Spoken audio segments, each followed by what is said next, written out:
Good morning and welcome to another episode of my vlogmas. I had all the intention to stay at 7 days only of the series, but I just couldn't, and I had to add this one mainly to say thank you to all of you, because I've got so many lovely comments. I hope I'm not going to get emotional. Like, it was really a pouring of love and support, and I felt not alone, and that was the most important thing.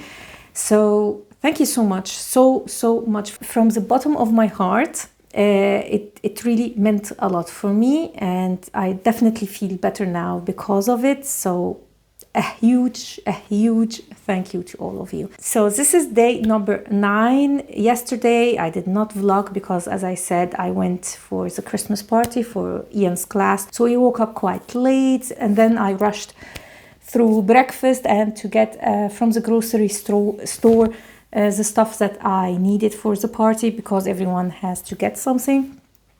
And then I went straight there. It was wonderful. As I said before, we have a great class. Kids get along, and we moms also get along very well. And yesterday I noticed that also the dads are getting along quite well. It was a really nice atmosphere. Everyone was helping. We chatted, we joked, we played tombola, the kids were playing. At a certain point, the girls formed a group and decided to open a balloon shop. So there is, in this place we rented, like, I wouldn't say a bar, but like a counter, let's say. So they went there and they created their balloon shop. They did all the balloons. They put advertisement even, so they wrote opening soon, come and see our products and everything. And of course we had to buy the balloons, not with real money. They created a bank and made one of the moms responsible for the bank, so we had to create our money and go and buy the balloons. After a while, boys wanted in and they said no. The boys got very frustrated, so they created another shop, and their idea was to create an art shop. So they had all these paintings and everything. And okay, so we had 2 shops at a certain point, and then it started to be discount war. So the girls went with 20, boys 30, and 40, 50, and so on. It arrived to 99. At a certain point, it even arrived to 100%. And I was like, guys, 100% means that you are not getting any money. But anyway, they were just focused on this competitive war. And of course, they started to fight. Not physically, but they started to fight. And I don't know what happened. Suddenly, it's like they both came to an agreement, a non-verbal, non-written agreement, and they just started to tear everything down. Both of them. So the balloons, they punctured the balloons, they took out all the paper with the advertisement and discounts, etc., tear it apart, and then went and played all together. And I was like, this needs to be studied. Like, this dynamic that happened, like, I need to be a sociologist, because it's very interesting. So just a random thing that I found very interesting, and I loved it actually. Like, I loved how they were even creative with the advertisement and everything. It was just interesting and also hilarious, to be honest. So we returned late home. I tried to edit that day for vlogmas number 7. I couldn't, so I skipped another day. I'm so sorry for that. So for today's calendar, I'm going to unbox day 8 and 9. And I don't know what I am going to share with you, to be honest. I know the topic of today. So the topic of today is going to be on fragrance trends, the ones that I've noticed that are already here, and where the fragrance world is headed when it comes to trends in general. And again, I can't thank you enough. I know I didn't respond to a lot of comments, but because the time is really limited, vlogging and then editing and releasing it at the same day, it's very difficult even today after, because you are filming already for the other day. So I don't know how vloggers do it. It's quite difficult. And of course, this is my first time, so I am not an expert. So I still didn't get a hang of it. But again, this is not a vlogging channel. I mainly did it to connect with you, especially that, as I said in my first episode, that I am thinking, I am evaluating my situation on YouTube and if I should continue or not. So I felt this need to connect more with you all, and I actually did not expect this reaction at all from all of you. So again, I am very, very grateful and thankful for everyone who watched, who commented. It was a very beautiful experience, to be honest. Stressful, but very beautiful, and I enjoyed every part of it. So today is going to be a real goodbye from this series, and then I am going to return to my usual schedules. So expect videos on Wednesday, Friday, and Sunday. I saw that a lot of you told me about the advent calendars, that you are interested in it, and I'm not sure how to do it. Should I do like a video where I put everything together? Should I do a short? Like, I have a lot of ideas, but I am not really settled on how to execute the idea, but I will tell you beforehand what I am going to do or intend to do with that. So now I have to go and get ready, and I will see you later. Today is the last unboxing of my advent calendar, and we are in day number 8. This is from the Cult Beauty one. We have another skincare product. As I said, this advent calendar is very focused on skincare, but it does have perfumes, but I didn't get to it by this vlogmas. Anyway, we have from 111 Skin a rose gold illuminating eye mask. It's just one pack, and it's extremely expensive. Then another expensive brand is Dr. Levy from Switzerland. This is the Intense Stem Cell Eye Booster Concentrate, a double door, and 2 products that belong together. They are not the same brand, but they belong together as a skincare. So I can't wait actually to test these. So till now, except for the one makeup product, it's all stuff that I would keep and try, which is quite promising. Day number 9. Oh, I like. This is quite exciting for me because, let me show you. This is a double door. We have 2 makeup products. So again, no fragrance. And the first one is from Tower 28. This brand is not available at Sephora. It's not available in Italy. We can get it only from Cult Beauty and these retailers from England.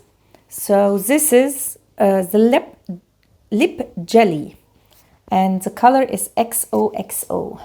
Now this is a little bit too girly for me, so I am not going to swatch it, just in case if I don't want to try this product. I'm going to see some reviews on it online and see also swatches of this color, and then decide if I'm going to keep it. Now the other brand is Isamaya. She is, I think, an influencer that is not very well known, like here at least. And I saw some stuff from her randomly, and I know she has a makeup brand, and her packaging is always like over the top. Like her mascara is all about like this horse, like it's big and bulky. So I'm surprised that this is not it. So this is the suede lip liner in Bluff.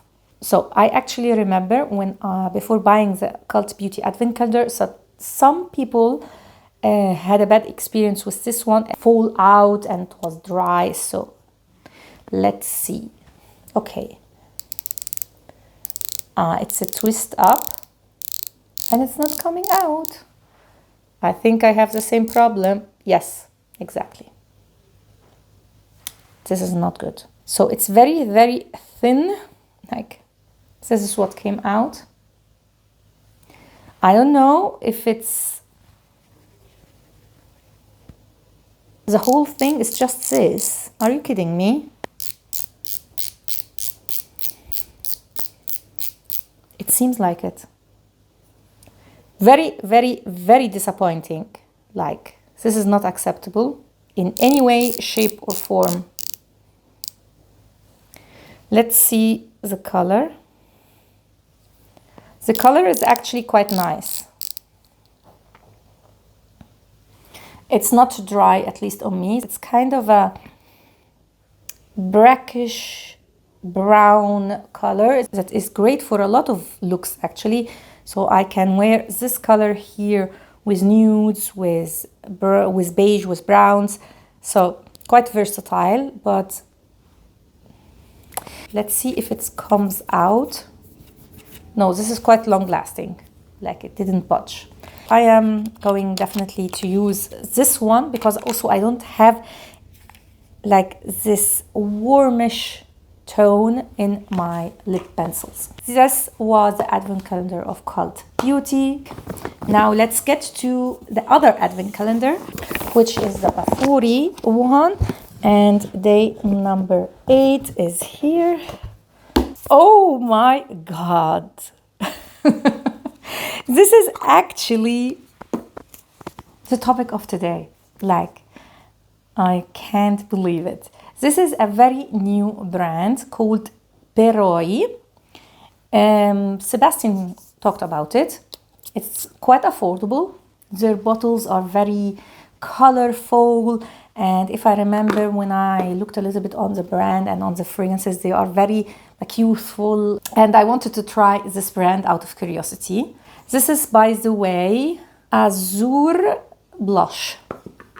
Azure Blush or Azure Blush. Okay, it's kind of what I expected from the brand. So, like, judging the aesthetic of the brand, I imagined something very useful, as I said, and also quite synthetic, and it is. And what comes to my mind is Delina. This is Litchi. I don't know the lab, like the company that is making their fragrances, but I would guess it's Givaudan, because this is the signature Litchi from them. So, again, you have Delina and all its sisters, but this is much more simple, quite a simple fragrance, but mostly you get this rosy, peony heart with the litchi, and I would guess a musky base. Very girly, and it seems like it will be a light experience because I'm already noticing that it's not as strong as in the beginning, and that was quite quick.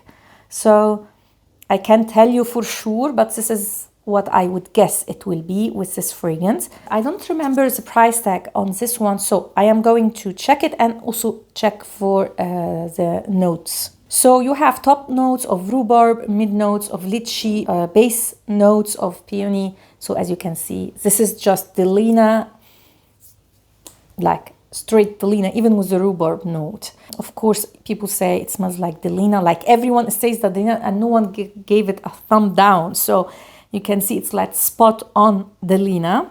As I said, just a little bit less complex and lighter, I would say. And these are the bottles. Can you see? It just seems, I don't know if it's plastic, but it seems like plastic, like colorful. So I don't imagine that this brand is very expensive, and I think it wasn't. Let's be sure.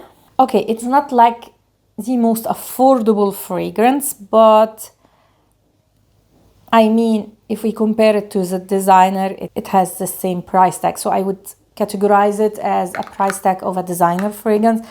It costs 120 euros for a full bottle of 100 ml. Now I am getting more the floral touch and more the peonies and the rose than in the beginning. So it's more, so the dry down is a little bit more musky. So actually I am happy that I at least tested this fragrance, because I was actually thinking about getting the discovery set from them just for this video, because I planned this topic, and then I changed my mind because I I kind of had the feeling that this is not a brand that is going to appeal to me personally. Let's move to day number 9. Where are you? Here. So let's get the blotter and see what we have got. So this is a brand that I saw someone was selling a discovery set of it secondhand, and I never heard about this brand. So this is Quandole 85 from Maison Noire. Tell me in the comments down below, did you hear about this brand? Did you know anything about it? I think I've never heard about it, anything. What I am getting is not bad. Very promising, quite unique. Very sweet, almost this syrupy sweetness, but not dense. I think I'm smelling leather, amber, woods, and a syrupy sweetness that is not honey, is not dried fruit, is not dates. I don't know, it's like an artificial syrupy smell. These artificial sweeteners. Like from far away, I like the fragrance. Up close, it's just a little bit too much. Very Middle Eastern style. I don't know. I think I'm smelling a syrupy, leathery, woody fragrance. And I know nothing about this fragrance, and I know nothing also about this brand, so I am going to see what this fragrance is. Wow, this is extremely interesting. So you have top notes of pink pepper, olive. I believe this is the first time ever to have an olive note in a fragrance. Labdanum, we have mid notes of leather, ylang-ylang, olibanum, styrax. In the base we have oud, benzoin, and vanilla. Now that I saw that there is ylang-ylang, I'm getting a little bit of the ylang-ylang, but it doesn't explain the syrupiness, the sweetness that I am getting. It's a sweet leather fragrance. This is how I would categorize it. And the oud is not very there. It's more in the background. I don't know how I feel about this fragrance. Like, it's unique. I will give it that. It's a bit too sweet. I don't know. I personally, like 100%, would not wear this fragrance because it's not my scent profile. It's too syrupy sweet, and the combination I don't like. So let's see similar fragrances to this one. The first one is La Yuqawam Tobacco Blaze from Ar-Rasasi. Do you remember when Jasmine Wisps was all the hype? Now no one talks about it. So this is from the same line. And of course, I never tested this fragrance, so I can't tell you. And then the second one, people say it's similar to Sharaf Oud Abyad. This one I actually have in the discovery set. I don't know, I think, from Swiss Arabian. But like very small amount of, but just few people said that it smells like this one. The third one is Black to Black from Mansera. I don't know the price tag of this fragrance, but I wouldn't give it, but I wouldn't pay a lot of money for it because there is something missing here. Anyway, but it did satisfy a little bit of my curiosity toward this brand. Now let's get to today's perfume from my Made Advent Calendar. Let's see. These are just random fragrances that I never tested that are from brands or fragrances that are not very known. Let's say not the brand, but the fragrance. So, of course, this is something that I've never heard about. The brand name is Anima Mundi. Masculine. Vetiver. Quite nice, actually. It's aromatic. It has an aromatic touch. It has a woody touch. And I smell maybe something leathery and vetiver. Although it seems quite strong, but it's drying out quite fast to more of a light experience, which makes it a little bit of an elegant fragrance in my opinion. As I said, totally masculine. This is 100% a masculine fragrance, but I really like it. And I am curious about this brand. So I'm going to see the brand and also the notes. So Anima Mundi is a fragrance brand from Switzerland. They have currently on Fragrantica just 8 fragrances listed. So it must be a new brand. See, it was created in 2017. So let's see the notes from this fragrance. So we have in the top cypress, bergamot. We have in the mid cypriol, yes, there is cypriol, saffron. So this is what gives it a little bit of a leathery feeling. Agarwood. I'm not getting much of wood actually. And then in the base you have woody notes and amber. No vetiver, that is quite strange.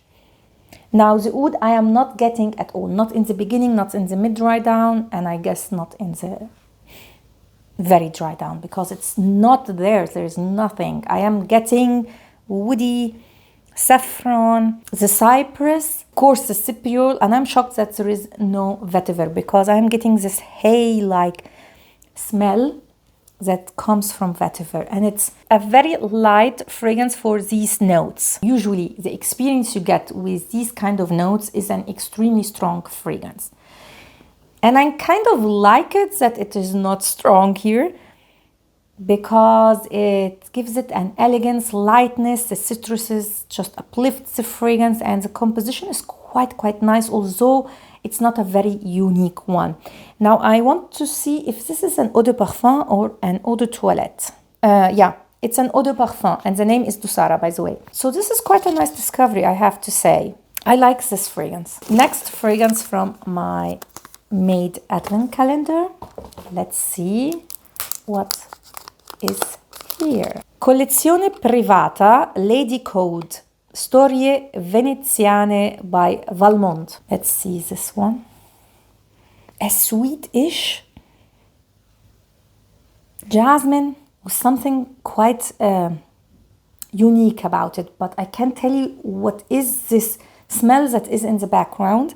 It's almost a gourmandish jasmine with a lot of pink pepper, and I would have enjoyed it much more if it wasn't for this pink pepper. I guess the pink pepper gives it a lift, gives dimension to the fragrance, but I don't know. For now, first impression, for me, it just ruins the smell a little bit. It smells very designer. There's also a lot of vanilla. And I actually like it. Is it something that I am going to go and buy? No, I don't think so. Like for now, no, it's not unique enough, especially with my collection and especially jasmine fragrances that I have in my collection to get it. But if I was in the beginning of my fragrance journey, I would have bought this fragrance because it's very nice. It's very nice. It's feminine. It's sweet, but not too much. It's floral, very spring, uplifting fragrance. Let's see the notes on this one. So you have top notes of pink pepper, mid notes of jasmine, and base note of almond. I'm not getting any almond here at all, so I don't know. Now let's see similar fragrances. So not a lot of votes, but like 2 people said it smells like Flower Bomb Extreme Extreme, and 1 said it smells like Dior Addict. Now Dior Addict, I am saying no, and I'm working from memory, of course, but I don't think so. Flower Bomb Extreme I did not test, so I can't tell you. Did anyone smell this fragrance, and what do you think about it? This is interesting. If the price is right, it's actually a fragrance that I would recommend. So let's see the price tag on this fragrance. No, I'm sorry. This is too expensive for what it is. It smells very designer-like, and the price is 184. Unless you get it on a deal, I wouldn't say that this is a fragrance you need or that I would really recommend. But again, I'm happy to discover new fragrances and new brands, at least for me. So these were the 2 days of my advent calendars. Now I have to go to get my son from school. Today is Monday, and that means that he comes out early, so I have to get him now. And then when I return, I'm going to talk about the topic of the day, which is all about the perfume trends of 2024 and what I'm expecting for the next years when it comes to the perfume trends. Since a lot of you are from the US and you love big cars, let me show you my car. This is Carolina. Yes, I named my car. And she is a little small Fiat Cinquecento Caprio. I love her. My car may be small, but it has potential. Look at that.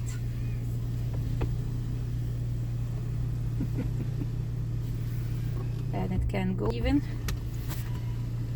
totally. Carolina is maybe small, but she's very resourceful and fun. Okay, I have to close because no, he wants close. to keep it open. Close. No, I have to close. No, close.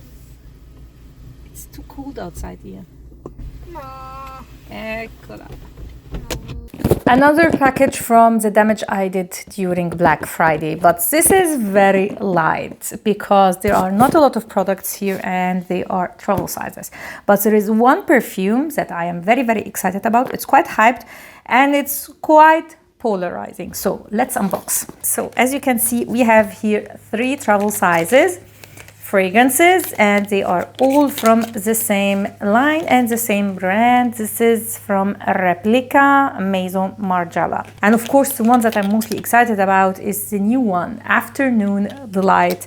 A lot of people love it, a lot of people hate it. So let's see if the hype is real or not on this fragrance. I am getting something very, very delicious, but not overly gourmand.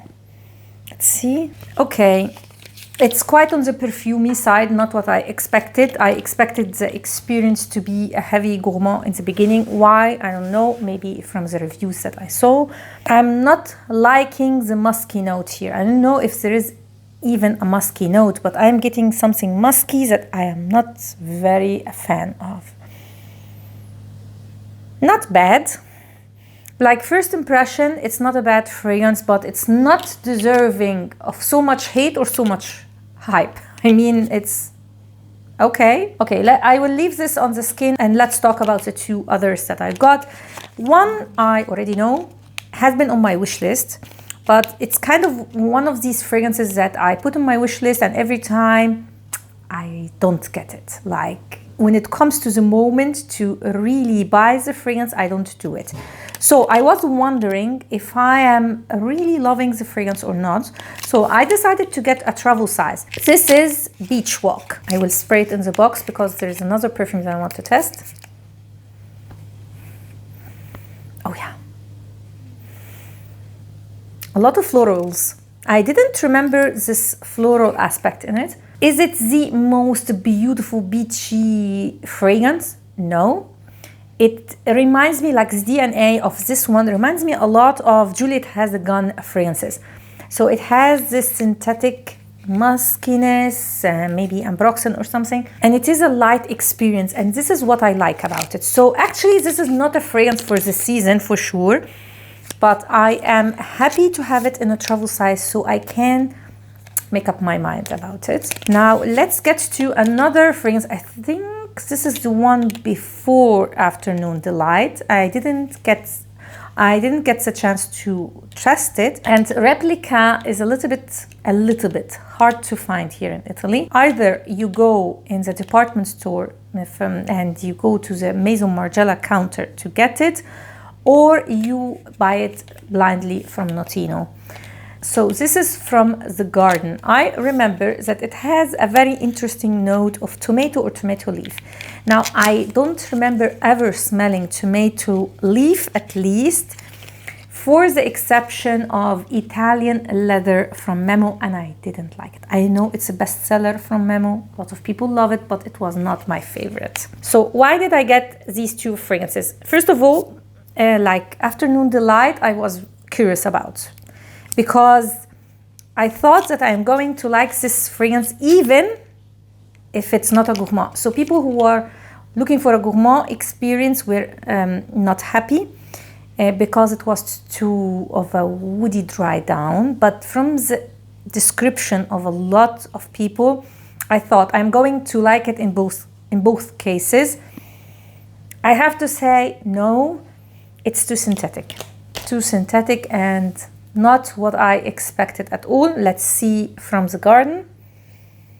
Okay, this is quite fitting. Like, the name is very, very fitting. It's green, fresh, and I get the tomato leaf quite predominantly, and shockingly, I am liking it. I'm not hating it. This is very strange because this is a scent profile that is not for me at all. Why do I like this fragrance? I don't know. Is it a fragrance that I'm going to buy in a full bottle? Absolutely not. Absolutely not. I'm not going to use it, but like, I expected worse, maybe. A little bit too green for my liking, but it's nice, actually. It has a floral touch, but I can't tell you what I'm smelling. Now, returning to Afternoon Delight, shockingly, it's getting warmer and sweeter on my skin, so the opposite of a lot of people's experience. But it's very light, very, very light. Like, now I am liking it more. Of course, this fragrance, or both of them, I have to wait for the dry down, but I wanted to share just the first impression. I mainly got these because I want to do an updated buying guide on the replica line. I am missing still 2 fragrances. When the rain stops, I think it's cold and on a date. These 2 I am still missing. Totally honest, I want to do the updated version of the replica line so I can sell my collection from replica. So I am going only to keep the beach walk travel size and all the other travel sizes that I have also, and the discovery set I am going to sell, because as you saw, I need to make space. This is actually one of my goals, let's see, for next year, to make space in my sample collection, because I'm not dedicating more. If you didn't see my sample collection, it's in vlogmas number 6 or 5. I don't remember. Stay tuned for my updated buying guide on the replica line, and see you later. Welcome back. Now, today's topic is all about the new trends of 2024 and also where I see the new trends will be. So I decided to categorize it, so by notes, by scent profiles, and also by the targeted demographic. In my opinion, the biggest trend of 2024 are not notes or scent profiles, but are a concentration, extrait. Like, look at how many extraits were released this year.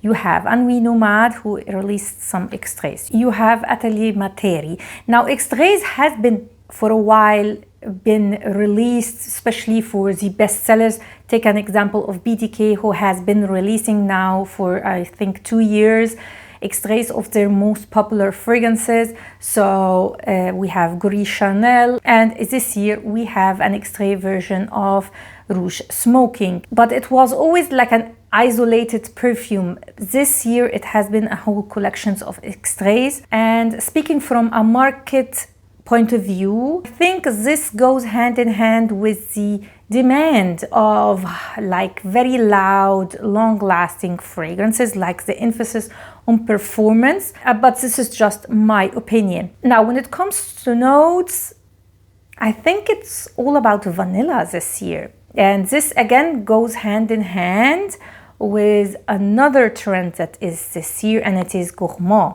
Now, gourmand and vanilla fragrances have been now popular for quite a while, but I feel like this year in particular, is about a specific gourmand scent profile, and it is candy sweetness. The craze for very sweet, fruity fragrances that are almost candy-like, if not strict candy. So you have Latafa Candy, you have the 2 new fragrances from Kayali, Vanilla Candy, and also the Bougie Marshmallow one.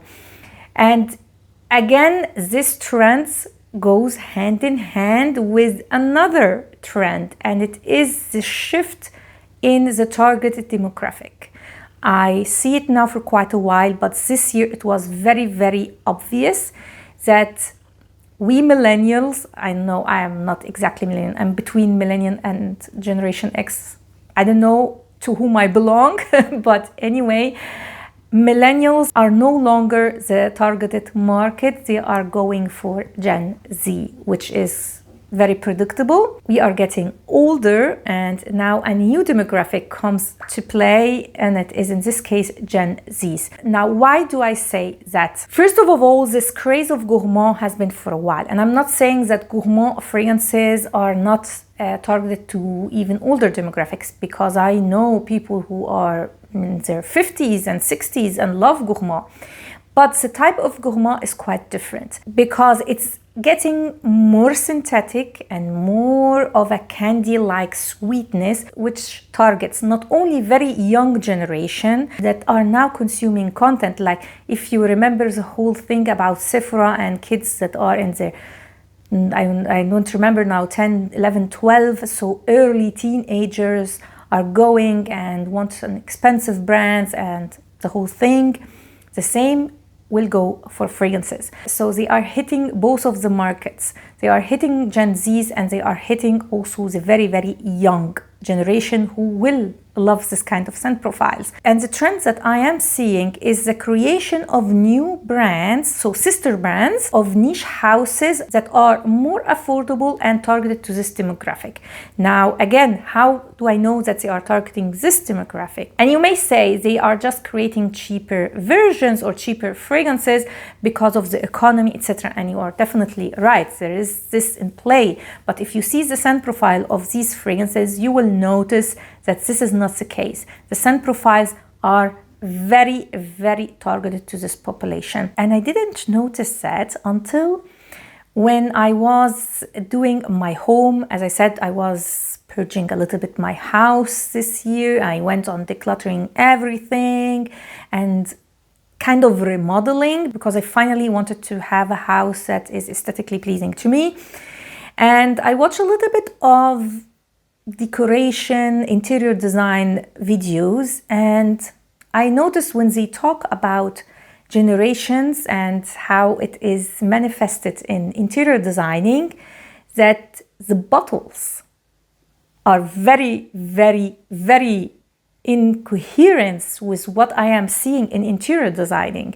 So Generation Z, if I remember correctly, was all about the bulb, so not square, so you have these like fluid shapes, you have more of very colorful, very loud, almost childish colors when it comes to the decorations, the walls, everything. And I see that in the bottles of these brands. Let's take an example of the fragrance that I, by chance, tested today from Pafuri, from my advent calendar, and it is Peroi. I tested Azure Blush, which is totally a dupe for Delina, more simple and more light experience. So definitely, again, it's a target. They nailed it. And the bottles, you can see it's simple, it's more of a rounded shape. I feel it's cheap, so younger generation can afford it. I may be wrong, but this is how I see the trend this year, and it will go only more as years will come. So expect more brands that will respond to this demand. So niche houses that will create cheaper sister companies, or even new brands that are cheaper and have these loud colors. They are more synthetic, more joyful, and the scent profile is as the bottle. It's bright and joyful and happy in a way. Another example just that came to my mind is Gleam. Gleam is a sister company of Gritty. Again, very, very smart. Very, very smart. This brand responds beautifully to the demand of the market. It is very well structured around responding to the trends and what people are looking for. And so I am starting to see a blurring line between what is niche and what is designer. And it's only going to increase in my opinion. And in my opinion, designer fragrances have to be careful.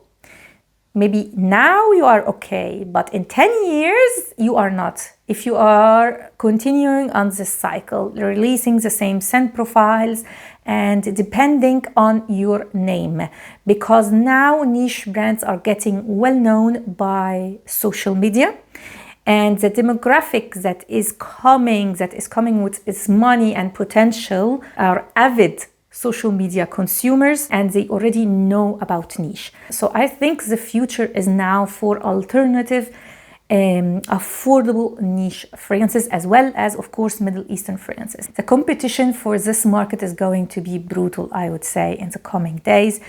I kind of don't like it, but it is only natural if you think about the history of perfume. Like, everything is correlated. As you see in interior design, you will see in fashion, you will see also in fragrances. And a very, very interesting point, now I can't remember on which channel did I watch it, but it was so interesting. If I ever come across it again, I will leave it linked down below. It was a video on how actually fashion and interior designing responds to the history, like the moment, the historic moment. And it was spot on, because I feel it in myself. Because when we speak about aesthetic, I am a millennial. I love very neutral colors, almost white, simple. And it is definitely a response to the previous generations that I had in my house. So wallpaper, like colors and a lot of stuff. And it is only natural for me to go away for it. So, and the same goes for Gen Z. So they see our taste that is very simple, very neutral, and they respond with colorful, no square shapes, etc. Now, that doesn't mean that there are definitely trends that are like different inside a trend, but I am speaking broadly because I definitely recognize myself in that. And I also see, like, it definitely is, like, after the war, you will get very simple furniture, square, functional. It's almost like a sensory response to the moment, to the trends, to what you grew up to. So it's very, very interesting. If I ever find this video, I will link it, as I said. So again, perfumes are not an exception. They will respond to exactly that. So I am not really happy about the new trends, but this is life. It's only natural. Everything evolves and changes.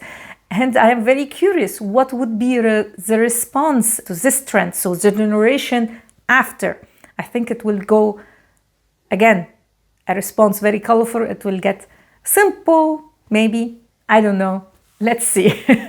So these were my thoughts on the trends of 2024 and also for the coming years. Tell me in the comments down below, do you see another trend or something that I missed? And the Vlogmas has finally come to an end.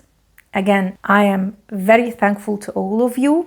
I don't know how to show my appreciation for the support that you gave me, because it was very important, it was very helpful. And again, I'm so sorry if I didn't respond to all the comments. I will do it in the coming days, but I did read everyone. It's just because the time was limited and I couldn't. Thank you so much again. And I will see you on Friday for my regular content here on YouTube. Mostly the videos that are coming will be a recap of 2024. So the best products, the best fragrances, most used product, most used fragrances, all that stuff. Looking forward to see you there. I hope you enjoyed this Vlogmas and I wish you happy holidays. Ciao.